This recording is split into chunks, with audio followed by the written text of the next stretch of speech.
Hi friends, welcome back to Pramok vlogs. ఈ రోజు వీడియోలో రెగ్యులర్ బీరకాయ కూర కాకుండా పాలతో బీరకాయ కూర ఎలా తయారు చేసుకోవాలో చూద్దాం.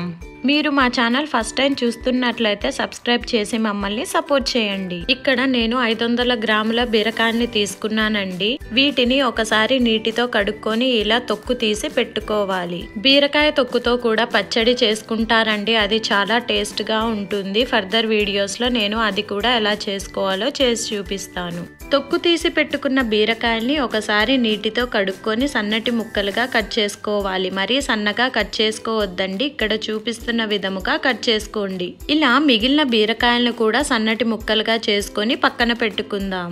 స్టవ్ మీద కడాయి పెట్టుకొని 1 టేబుల్ స్పూన్ నూనె వేసుకోవాలి. నూనె హీట్ అయిన తర్వాత 2 టేబుల్ స్పూన్స్ పోపు దినుసులు వేసుకొని వేయించుకోవాలి. ఆవాలు చిటపటలాడిన తర్వాత కొద్దిగా కరివేపాకు వేసి 2 నిమిషాల పాటు వేయించుకోవాలి. ఇలా వేయించుకున్న తర్వాత ముందుగా కట్ చేసి పెట్టుకున్న బీరకాయల్ని అలాగే ఉల్లిపాయల్ని కూడా వేసి 2 నిమిషాల పాటు హై ఫ్లేమ్ లో వేయించుకోవాలి. ఇక్కడ నేను 2 మీడియం సైజ్ ఉల్లిపాయల్ని తీసుకున్నానండి. ఇలా కలుపుకున్న తర్వాత మూత పెట్టి మగ్గించుకుందాం. బీరకాయలు ఇక్కడ నాకు 50% మగ్గాయండి. ఇలా 50% మగ్గిన తర్వాత రుచికి సరిపడా ఉప్పు, చిటికెడు పసుపు, 1/2 టేబుల్ స్పూన్ కారం, 1/2 టేబుల్ స్పూన్ ధనియాల పొడి వేసి మొత్తం ఒకసారి కలుపుకొని మూత పెట్టుకొని ఉడికించుకుందాం.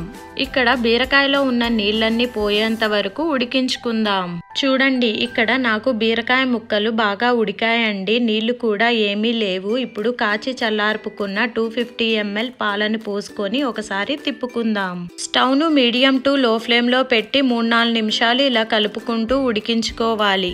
ఇక్కడ ఉప్పు కారం చెక్ చేసుకొని అడ్జస్ట్ చేసుకోవాలండి. పాలు పోసుకున్నాం కాబట్టి కారం కొంచెం ఎక్కువగానే పడుతుంది. మీరు తినే కారం బట్టి అడ్జస్ట్ చేసుకోండి. పాలు విరుగుతాయండి, మీరు దానికి కంగారు పడవద్దు.